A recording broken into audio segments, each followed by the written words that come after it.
眾認為咩好嘅藝術咧？係畫得好似，同埋畫得好真。我哋每日都好搞笑喎。打交係啊，打交咯，係咁我樣。唔夠佢打咯，因為佢學過柔術咯。冇，似啦，似啦，望過去啦。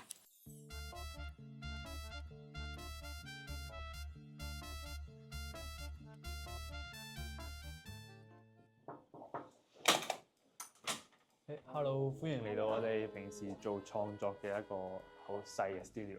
係啊，你可以入嚟呢度睇下先。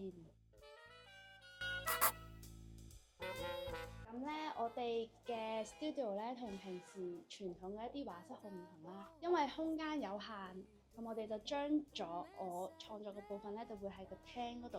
咁呢一啲咧就係我哋平時最近創作嘅一啲作品。咁咧，我哋嘅廳都有一啲小動物啦，去活化呢一度嘅生態環境。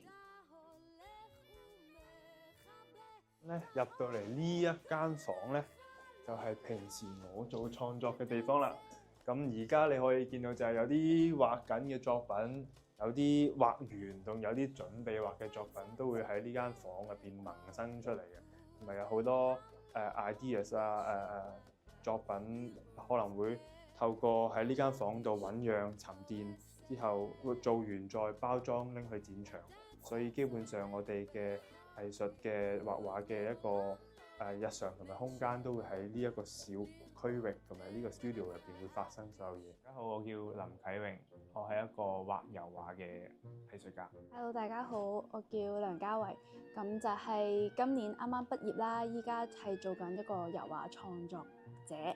而家我哋呢個階段咧，仲係啱啱畢業，其實作品咧唔係傳到太多嘅，我哋真係需要可能要2-3年嘅時間繼續去儲，因為我哋其實除咗畫作品，仲要打造自己嘅個人 IP。因為而家一啲市場咧，其實佢唔係純睇你畫畫嘅，佢仲要睇下你嘅作品有啲咩價值。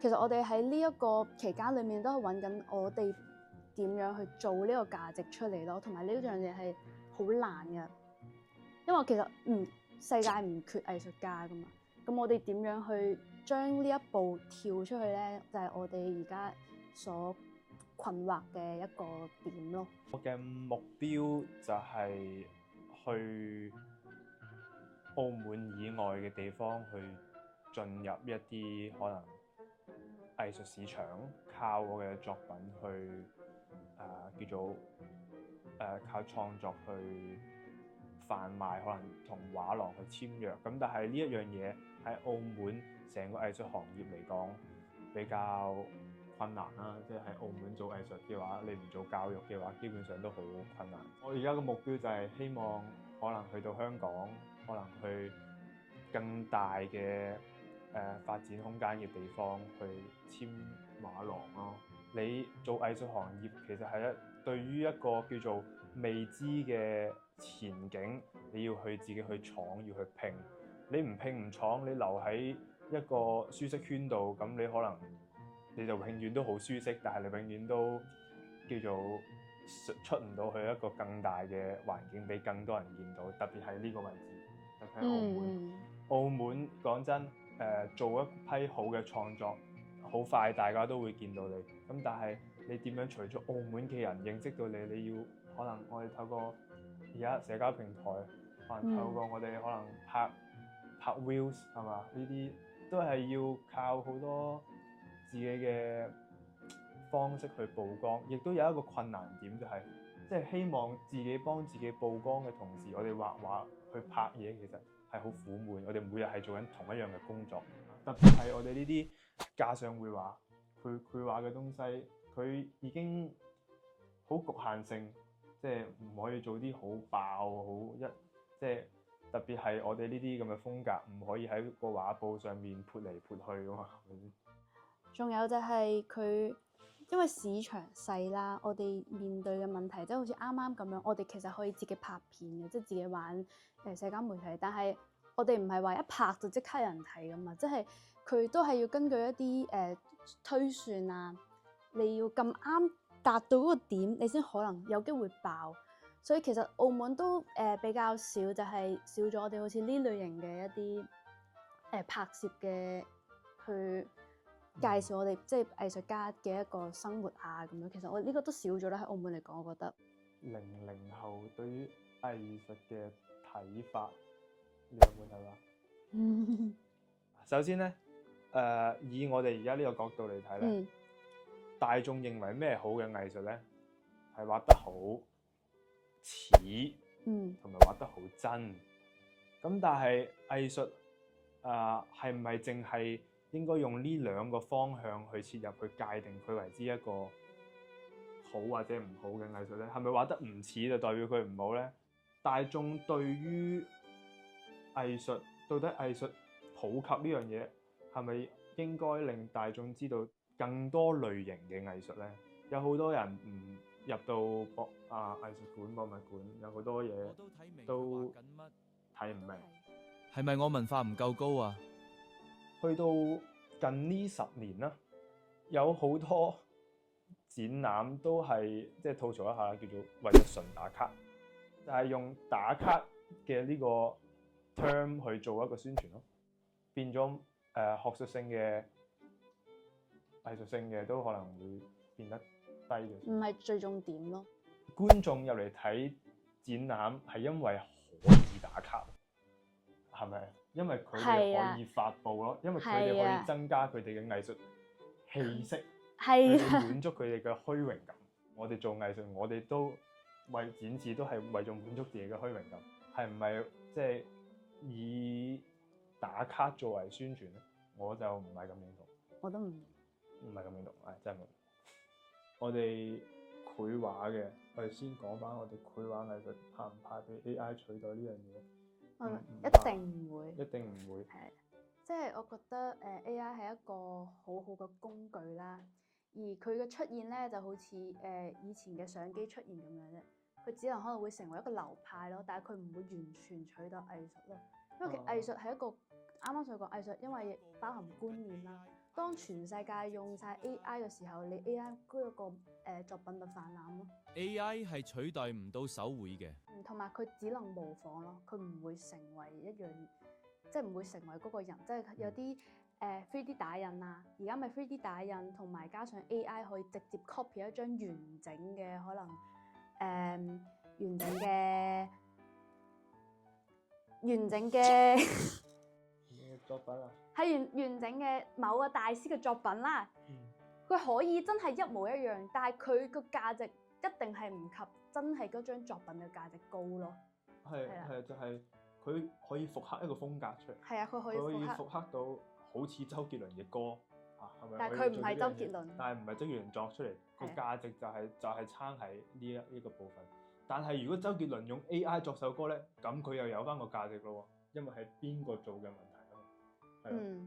同埋你個動機咯，係咯，同埋你點解要用呢樣嘢咧？會唔會一個好傳統嘅藝術家就係用 AI 創作去諷刺某啲嘢咧？又可以都得，即係睇你點用咧。都係一個媒材。不如冇咁悶啦，即係同大家玩一個小遊戲啊！即係你哋呢度有冇畫紙？有啊，梗係有啊！畫室邊冇畫紙？我知啦，我突然之間諗到我哋個小趣事啦，可唔可以補充下？好。啱啱講起畫紙咧，就係咧，我哋就因為我哋平時咧畫畫會望住畫噶嘛，咁我哋咧就特登咧係眯埋隻眼畫噶。我哋嘅趣事係眯埋隻眼畫，跟住譬如我出個題目眯埋隻眼畫啦，然後你淨係憑你個方向感同埋你嘅想像力去畫翻嗰樣嘢出嚟。呢個係我哋平時會玩嘅一個小遊戲。即係做啲比較綜藝啲嘅東西。係綜藝啲。就係大家講個題目，大家唔想睇大家，然後畫完出嚟，兩隻哆啦 A 夢都唔同樣嘅喎。係都好搞笑啊！呢個。大家要唔要而家？係而家我哋。而家真係啊！可以。畫一個你哋心目中嘅超級英雄。哇 OK， 可以。OK，冇問題。你有英雄㗎？咁多英雄。有咩英雄啊？你齋睇 Marvel 都有10萬隻英雄啦。你 DC 又有英雄。但係好抽象喎，我諗下先。你英雄聯盟都英雄啦。英雄，唔係呢個係眯埋隻眼畫心目中個英雄喎。係啊，你畫隻鷹就畫隻熊咯。唉，但係好啦，得嘛？但係我一定好抽象咯。好嚟啦嚟咯喎，我要畫大啲定細啲好咧？首先係一個我哋每日都好搞笑。打交，係啊，打交咯，打交都算係一個發泄不忿嘅動作。即係唔係你想象中嘅打交啊，就係打交咯。係叫做另一個類型嘅肢體碰撞下咯，同埋我唔夠佢打咯，因為佢學過柔術咯。冇。好，我搞掂啦。咁我講咯，我都搞掂啦。係咪可以開眼我哋？可以開眼。喂，OK 啦。喂，OK 啦。你有咩嚟？咩嚟㗎？蜘蛛俠咯。蜘蛛俠啊！蜘蛛俠啊！嗱，呢個仲唔係蜘蛛俠？即係兩個都話蜘蛛俠。咁啱係啊，大家都話做蜘蛛俠。嗱，呢個蜘蛛呢個真係咁啱啦。呢個蜘蛛嗰隻眼睛。嗱，呢個我就係估到我方向感唔啱，即係唔好啦。我已經估到可能唔知我呢度特登畫咗個蜘蛛，呢度蜘蛛。其實你睇我呢個好有動感啊，跳起身射條蜘蛛。哇！我應該係要整呢隻手畫得幾好。Yo，不過畫得係咯，蜘蛛，OK。喂，你係咯。太靚。嗱，我就話我哋係會有相同嘅嘢咯，即係咁啱會有一個唔知點解就會諗到蜘蛛俠。係啊。太神奇嘅。OK。太神奇啦！真係。我哋而家擘翻開眼畫喎。擘翻開眼畫。好，我唔1使。分鐘時間。OK，我哋調轉頭。1分鐘時間，每人30秒。每人30秒，即係畫同一張嘅。同埋你哋要用你哋唔係慣用手嗰隻手嚟。哇！死硬啊！畫啲咩畫？唔記得咗。畫乜都得㗎。畫你哋代表你哋咯，代表你哋。自己代表佢。你哋兩個。你講哆啦 A 夢。唔係你畫我樣，我畫你個樣咯。畫啲卡通嗰啲頸樣。OK。邊個畫？邊個啫？你畫先咯。我畫先啊。我都左手虧。齊音。眼睛。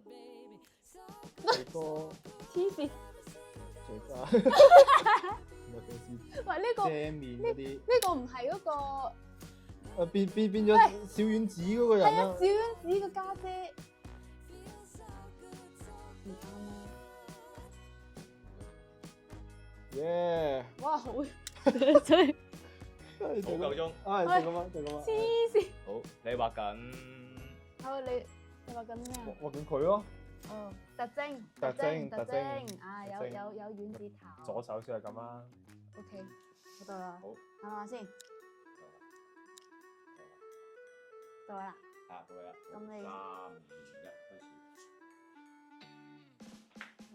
始。哇！好真哇！小光啊！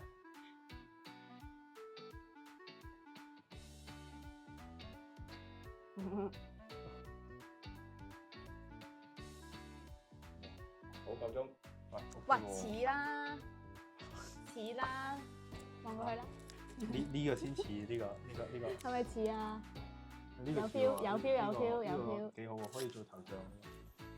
OK 啊。好。OK。點啊？點啊？好啊，咁就咁啦。多謝。今次多謝今日嘅訪問啦，係啊，令到我哋呢個工作室有一條影片可以留喺呢個世界上面啦。係啊，真係。同埋多謝大家，多謝美協嘅訪問啦，多謝拍攝長搶，幫我哋影咗一條片啦。係啊，同埋期待日後而家有好多你哋見到未畫完嘅作品喺展覽嗰度睇實物啊，就同大家見面，咁就我哋展覽再見，拜拜。攞啲紙。真係我會笑死人嘅，真係會。